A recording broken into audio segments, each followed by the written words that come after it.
the diagnoses don't really matter as much as recognizing that a lot of the experiences we're having as moms are so similar. Hi, you're listening to The Rare Life. I'm your host, Madeline Cheney, and I'm super excited to give you Kara Ryska's special topic episode. If you didn't catch her story episode about her son Levi, who survived brain cancer as a toddler, be sure to check it out. This episode is about the concept of diagnosis jealousy. I'd never heard anyone else talk about it until I met Kara, and I knew that it needed its own episode because we cannot be the only ones experiencing this ridiculous phenomenon. If you're wondering what the heck I'm talking about, keep listening. We'll explain this odd bundle of emotions in a minute. And I will warn you, we do meander to other aspects of our relationships with other parents in this community and other crazy things our brains do in response to trauma with our children. But we do bring it back to the diagnosis jealousy that started it all. Kara is great, and she brings her life coach lens to our conversation, and she really has some really interesting insights. All right, let's dig in. Hi, Kara. Welcome back to the show. Thank you so much. So today we get to talk about diagnosis jealousy. You brought it up when we were chatting one time, and I was like, man, we need to have an episode about that because I think especially in the rare world, that is probably pretty common. I don't think you and I are the only ones to have experienced this. And so I would love to start off with kind of your own explanation of what that is. What is diagnosis jealousy?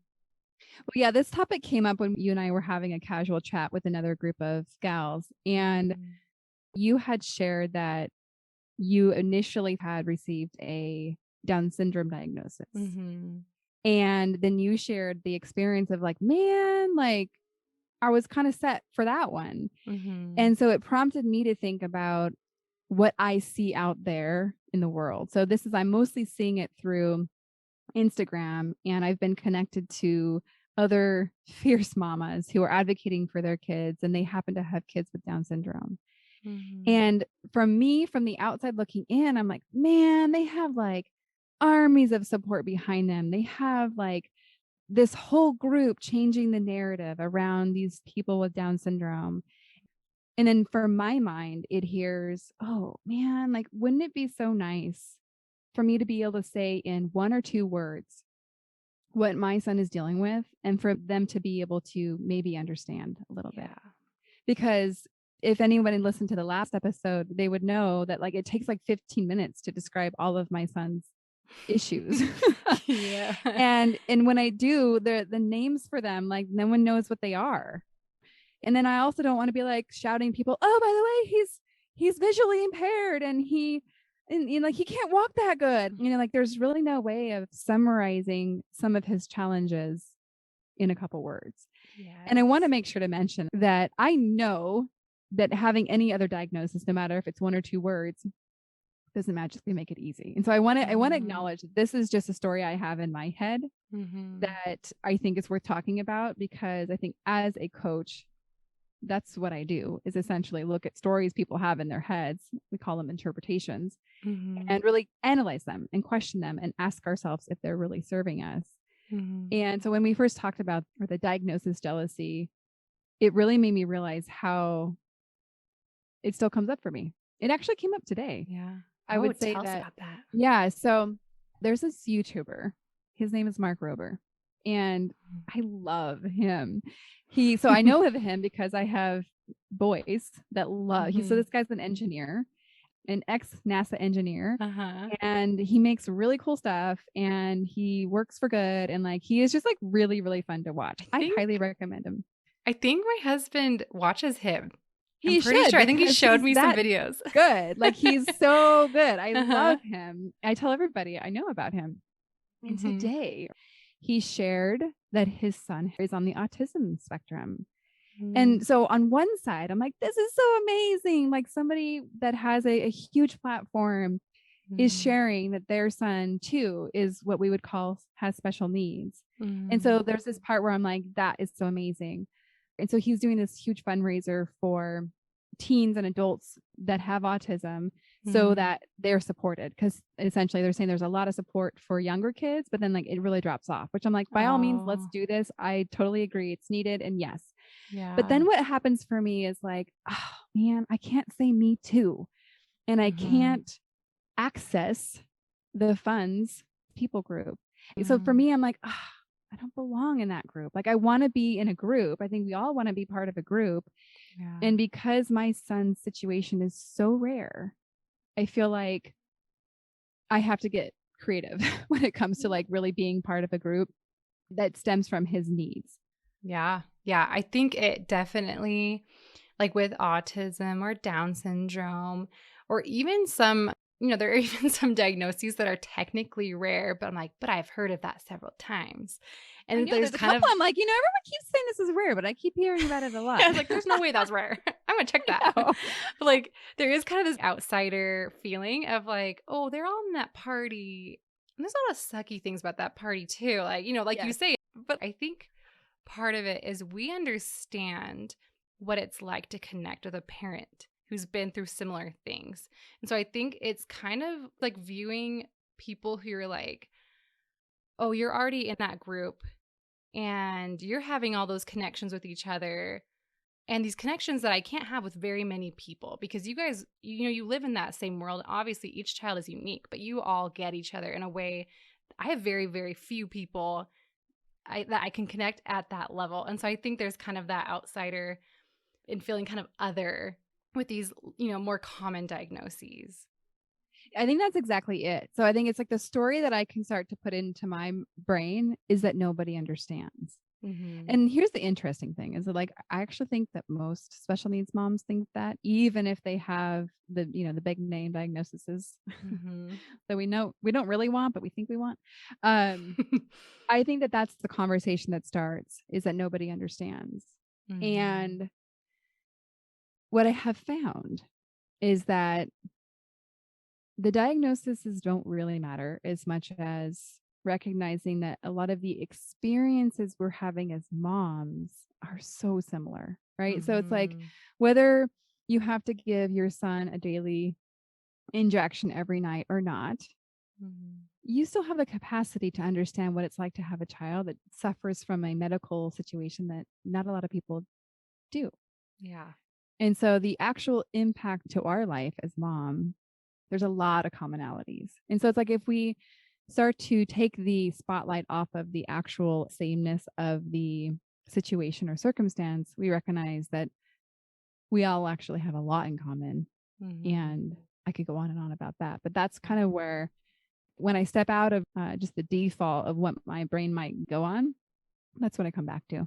Yeah. Yeah. And I don't know the numbers on this, but I feel like most people that I come across that have a child with disabilities, I feel like it's more common for it to be a rare disability. There are 7,000 different conditions classified as rare.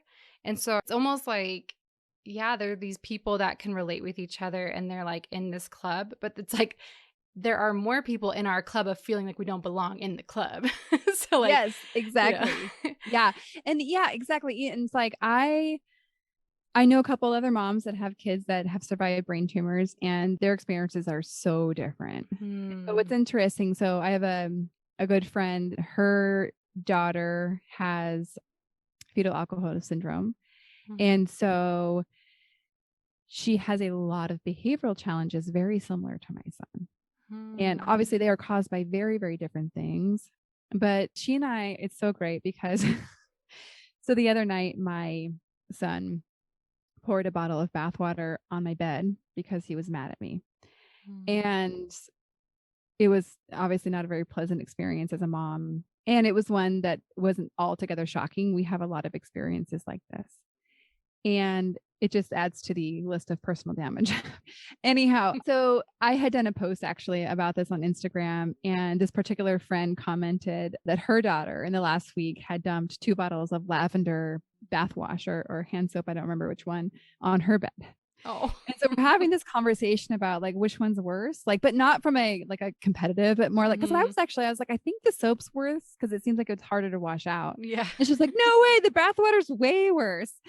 And in my mind, I'm like, well, the bath water is like kind of clean bath water. So I'm like calling it not that gross. Like, and just felt like, but for me to know that this mom knows exactly what it's like to have her daughter break down doors and to have her daughter dump soap on her bed. Like Mhm. she knows exactly what that's like. To have her get me at that level, like that is so valuable. And like I said, like the diagnoses are so different, but it's like finding ways to actually not feel so alone, to feel actually known and understood. That's been really, really good for me. Yeah, I totally agree with that. And I do think it comes down to finding commonalities, like you say. And your children don't have to have things that are necessarily that similar to connect, but when they do, it is so awesome. And it's funny because I feel like it's fun to be like when you were talking and like, oh, when we go to the ophthalmologist because he has blindness, I'm like, oh my gosh, Kimball has blindness too. It's almost like this, I don't know, fangirl moment of Like like, oh my gosh, we can kindredness of relate. like, yeah. We can relate. Yeah, it's fun. Yeah. And recently I've been thinking about how I'm going to celebrate my son's birthday. And he's turning 12, and the coronavirus has been especially cruel to kids like him that don't have a lot of friends that say, hey, can you come play at our house? Mm. And so my other two kids kind of have a small little pod that we would do things with. And, we kind of figured out ways to both manage the coronavirus and the social situations. Mhm. And so Levi has not really seen anybody from school over the last year. And so if anyone again listened to the last episode, like he's a very highly social person. He loves to be with people. And so Mhm. I've been thinking about how am I going to celebrate this child's birthday? And Mm. I don't know, it just got me. So that's kind of a totally little bit of a tangent, but it got me thinking about this is an interesting experience as a mom because if you have a typical child, you're like, oh, my kid likes soccer. Your kid likes soccer. Let's get them together. And then they like play soccer together. And that's amazing. Mm. But as a special needs mom, it's more like, okay, my kid has special needs. Your kid has special needs. This does not mean that they're going to like get along per se, because Right. my son has some physical disability. So he can't necessarily go on a hike with another special needs child that maybe is Mhm. not super whatever. Right. So what I guess I'm Mhm. saying is like, this doesn't mean that all of a sudden I can go hang out with moms and have special needs children and like we all go on our merry way. Right. And so I think what I was realizing in having this like conversation with myself is like, okay, I think this is why I think my podcast has been so instrumental. And I think yours obviously as well is like, we have to connect outside of our kids. Like our kids' life actually is Mhm. very separate from Mhm. having this connection with other, in my case, women that understand us and get us. Yeah. And that doesn't mean that we're going to have play groups together. And it doesn't mean that we're going to have like family get-togethers necessarily based around this condition in this situation. Mhm. And I think it really does cause us to have to connect to people and relate to people a little bit differently. Yeah. Yeah. 'Cause I think as parents, I don't know, like with Wendy, it's like, oh, I like that kid's mom. Yeah, you should go be friends with that kid so we can be Totally. friends. And then recently there was kind of this incident that happened and they didn't want to be friends anymore. And I'm like, oh my gosh, I just lost a friend.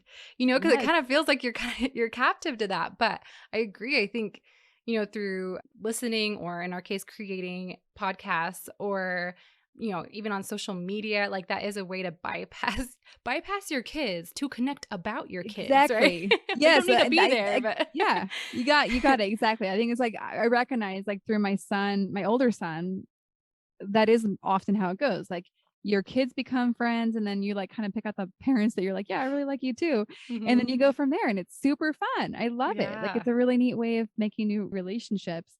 Mhm. But the friend I talked about earlier where her daughter's dumping bath soap on her bed, our kids don't not like each other, but it's like they're not begging to play with each other. Let's put it that way. And so while we do Mhm. get together and go to the beach all the time, it's not like they're like, can we please all get together as a family? It's more like, we're going to get together as a family because I need these people. It's like my mommy play date. Yes, exactly. Exactly. Oh, it's so important. And like, I don't know, for some reason it reminds me too when we go to the hospital for outpatient appointments And like, there's something about going, I mean, like, there's a little bit of PTSD of going back to that hospital because that's where Kimball was in the NICU. But like, when we're going back, I'm like, these are my stomping grounds. Like, Oh oh, my look, there's the gosh. moms. I totally feel this. It's actually, this is interesting. Okay. So I feel like a little bit prideful. I'm like, yeah, I know all the Little ropes BA. around here. I wore that green bracelet too. Like, and I know how to spot out the like long timers. Yeah. It's a really weird thing to be like so prideful about. But here's, let me tell you guys an interesting story is Mhm. that now we are 9 years plus out of essentially the major surgery and the inpatient stay that we had, the 2-month inpatient stay. And Mhm. like I was just saying, like I kind of get a little cocky when it comes to like, we know our ropes around this place. Like, the nurses are saying, okay, are you okay for this procedure? And when we're getting like an MRI, I'm like, yeah, we Mhm. got this. Like, We oh, got we got this. this. Oh. Yeah, like so cocky. And here's what's interesting is that his last MRI, they're always a little bit different, but we walked into the MRI room where they first have to anesthetize him because he is so impulsive and it's a long MRI. So he gets put to sleep Mm. for the MRI. And so I was walking him in and getting him laid down and getting him all ready to receive the anesthesia. And I really do hate when the doctors are like, do you want to kiss him now? I'm like, don't tell me when to kiss my child. Like, I will say bye in the way I want to say bye, first off. I don't like being forced to do anything. But in this moment, I was actually like starting to lose it. Like I was starting to like Mm. not be able to keep it together. And for some reason, I just really didn't want to lose it right in front of the doctor and nurses. I didn't want to have to explain why I was like crying about an Yeah. MRI. And so I kept it together enough to basically get to my car where, because of the work I do, I was like, whoa, like I was very aware that I had a lot of emotion that really needed to just be released. And so I sat there and I just did a big old ball and really, really, really felt like the gravity of our experience. And I think back to what you're saying is, yeah, Mhm. there's some trauma there. Like Mhm. there is a lot there. And it was just so interesting to be so surprised by my reaction to this very simple procedure. And it Yeah. wasn't about the procedure. I think it was just about the life we have, Yeah. like the experience of what it's like to have a child that has such extraordinary medical needs.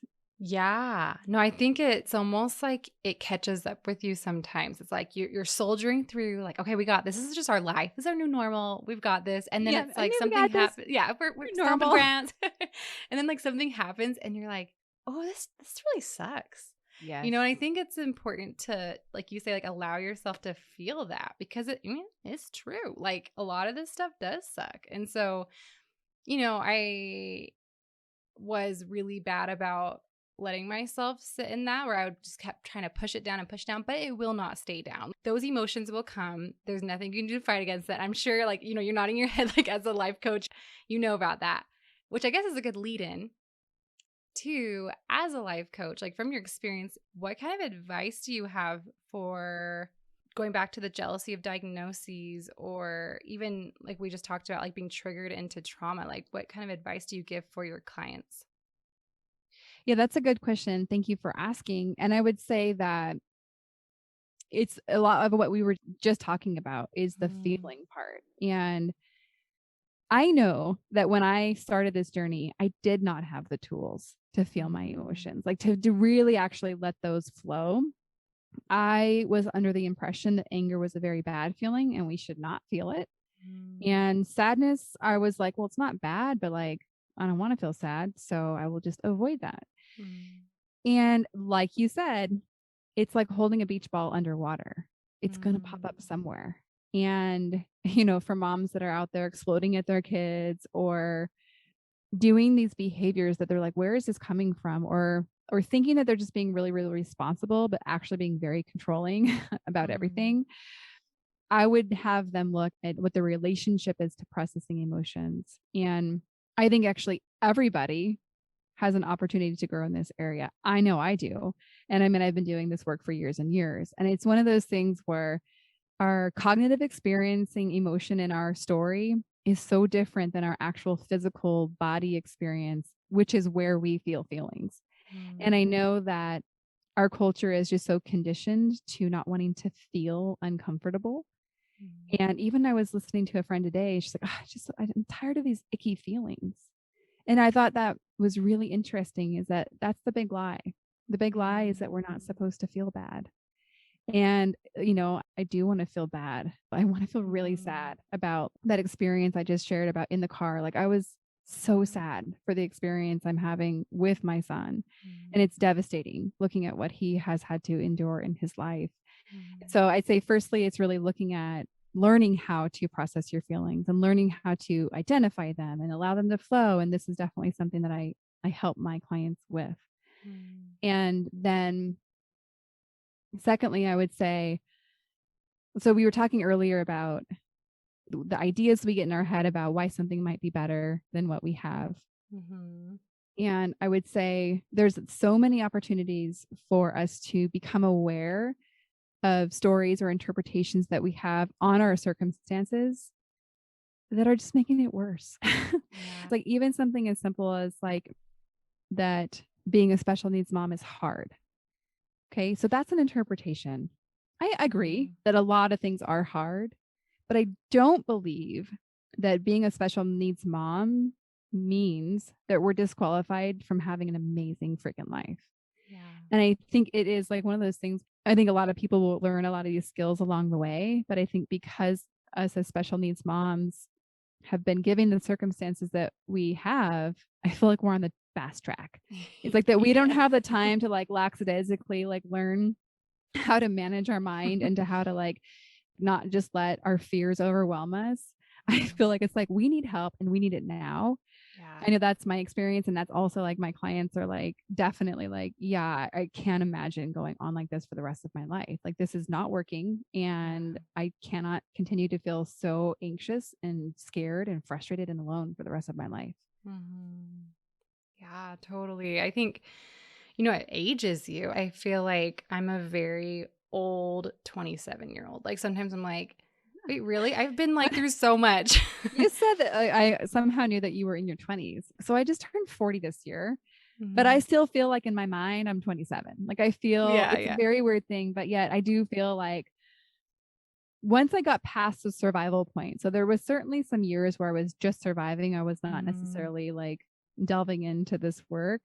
That took a couple years, but I feel like I had such a capacity for learning and such a capacity for figuring out how this was going to work in a way that I liked, in a way that didn't feel completely just stuck. I come across this a lot with my clients too. I work with a lot of high achievers, and everything that they've ever done in their life, they've been able to like master and like nail it. Like they're working in high level positions in their work.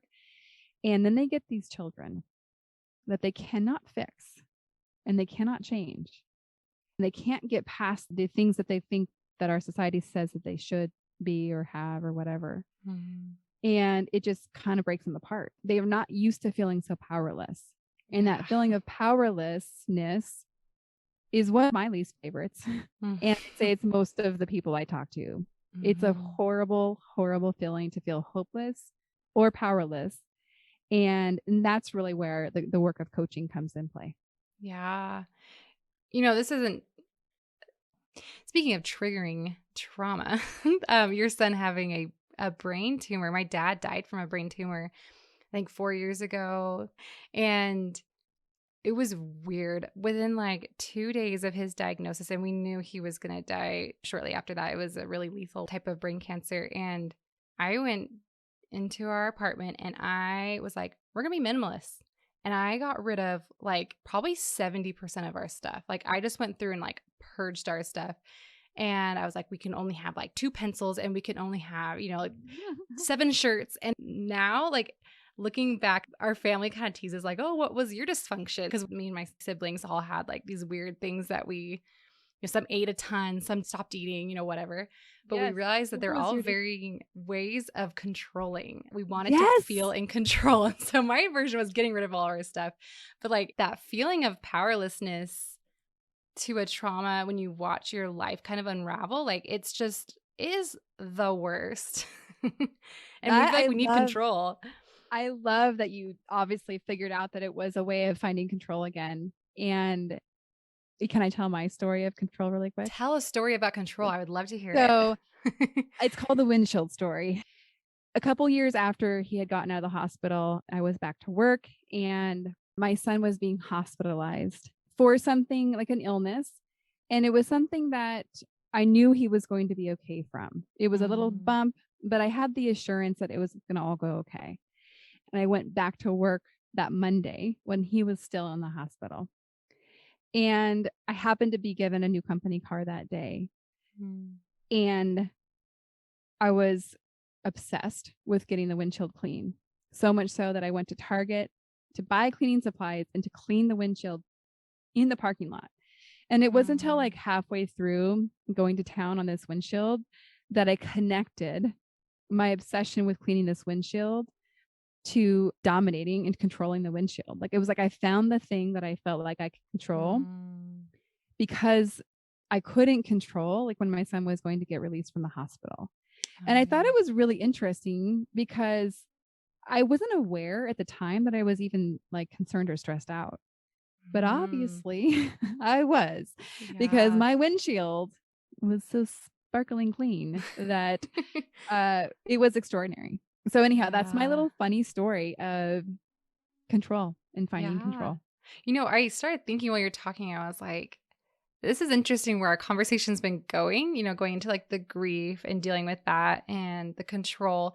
And I almost feel like it comes full circle back to the jealousy of diagnoses. Like maybe, like you say, like part of it is knowing what to expect, right? Because like with a lot of these rare conditions, the subdiagnoses, the main diagnosis, I mean, like the research is non-existent or it's very little. The doctors don't really know. No one really knows, you know, what your child's life is going to be like or what to expect. And like you say, like with all the other children who had brain tumors, where it's all across the board of what their lives look like afterwards. And I think, you know, being able to say, hey, my child has Down syndrome. Here's the plethora of research. Here's what I can expect. Here are tons of adults who are living this life. And I can look at that and be like, there'll be some version of this.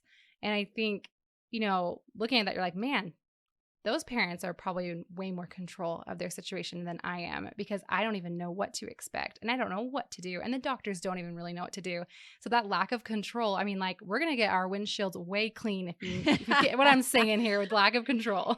That's brilliant of you connecting that back together. I think that is really, really good insight. And I think it's whether it's control or whether it's the experience of certainty. So our brains love certainty. It's the way that we have learned to operate.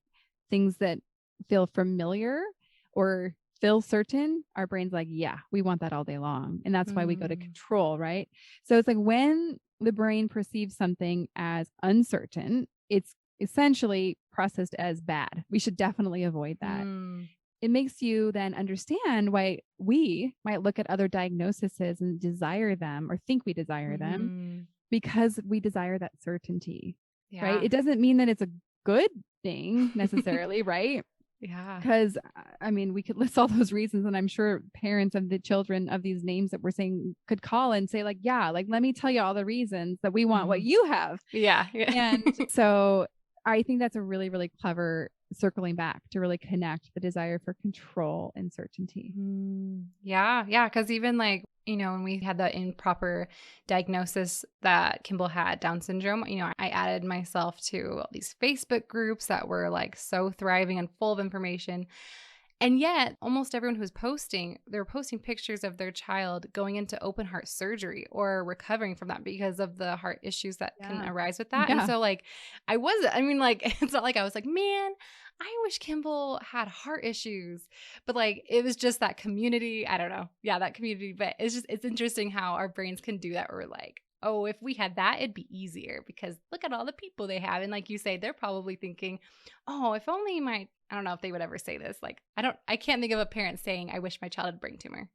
But I don't know if that. Well, I think they would. Yeah, you're right. They wouldn't probably say that, but it's like, I'm sure they could find something else, like rather having something or thinking something would be better. And even how you said, like, it's funny how your brain our brains, because we're saying we both think this, like we look at this other group and we only pick the good things out. Like I look at like, oh wow, there's better resources for these people when they become teens and adults. And you can have a single word and everyone understand exactly what it's like to be that person or to be a caretaker.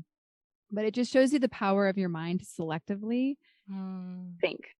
And I mean, really, the power of our brains is very underrated. And like you said, it filtered out this part where, like, oh, by the way, it also comes with a lot of these kids don't have huge, long life expectancies.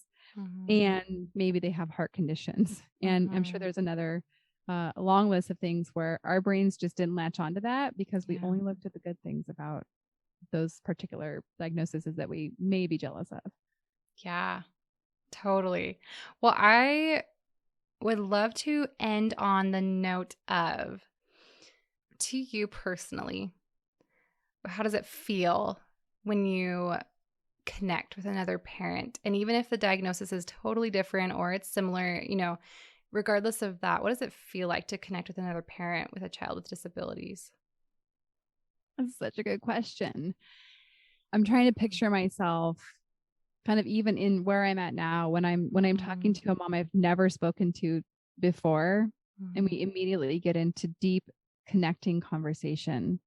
I would say the words that come to my mind of what it feels like is light and easy. And I would say for me, one of my favorite feelings on this earth is feeling connected. And so it's like when I enter into a conversation much like this, where there's this mutual understanding and holding space for each other. Like, I don't understand all your son's medical conditions, but I do understand what it's like holding space for another mom who has not had the expected journey of motherhood. And I just feel like I feel so bonded and connected. And for me, that just feels light and easy and like inspiring, not inspiring necessarily like I want to be like you, but more like if this is possible, what else is possible? And that is a very good feeling for me, the feeling of possibility. I love that so much. And it is an interesting contrast to, maybe some of those heavier feelings of fear or overwhelm and other things that come along with a child's diagnosis. Like that feeling, that lightness, like you say, and that connection is such a contrast, but it comes right along with it. And I agree with you. I think it's the best feeling ever. What does it feel like for you? Gosh, it feels really deep. I feel like you say, it gets deep really fast. And I really, really like that feeling. Like even being at, I think I've told this story before, but like this one mom at the hospital, for some reason this sticks out to me. We only chatted for like 3 minutes. She was waiting to go in and her name got called. And it was like, we were just getting into it. Her child had cochlear implants and we were talking about hearing loss. And she was like, whoa, what is it like? Because her child was younger and I was just getting into it. And then she got called in and I was like, oh, that felt so good. But to see her leave hurt, like I was like, we're friends. No, wait. And I never saw her again. And I still think about moments like that when we interact with other parents. And luckily, a lot of times we do stay connected, but it's amazing. I don't think that would ever happen if I didn't have Kimball, my experience that I could relate with other parents.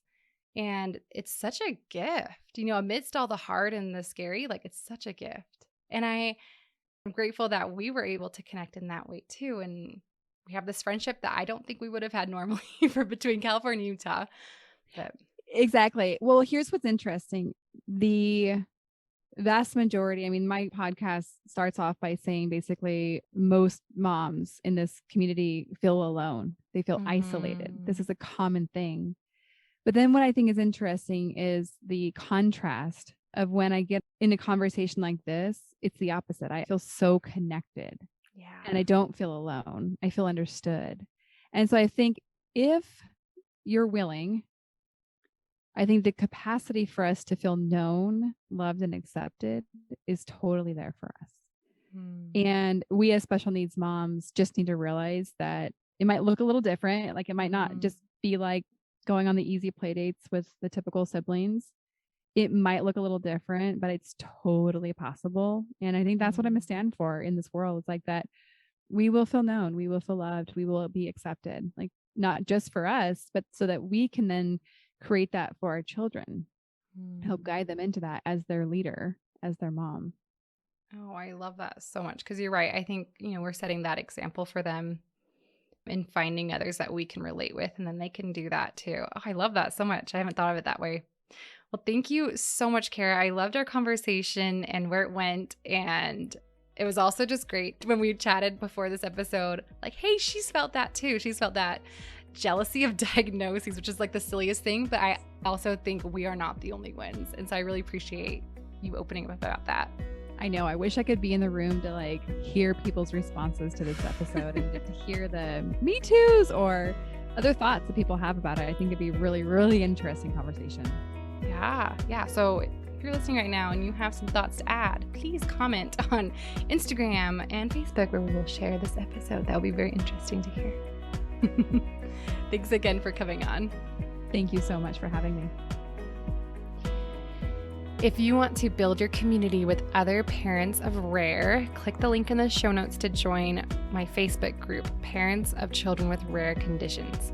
It's a great place to find connection. Also in the show notes, there are links to Kara's podcast and her coaching program. Be sure to follow her on Instagram at Kara Ryska. Join me next week for a super enlightening conversation with Erica Stearns. Erica grew up with profound medical needs and is now mother to 2 children with profound medical needs.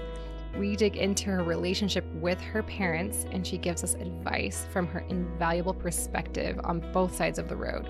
Do not miss this one. See you then.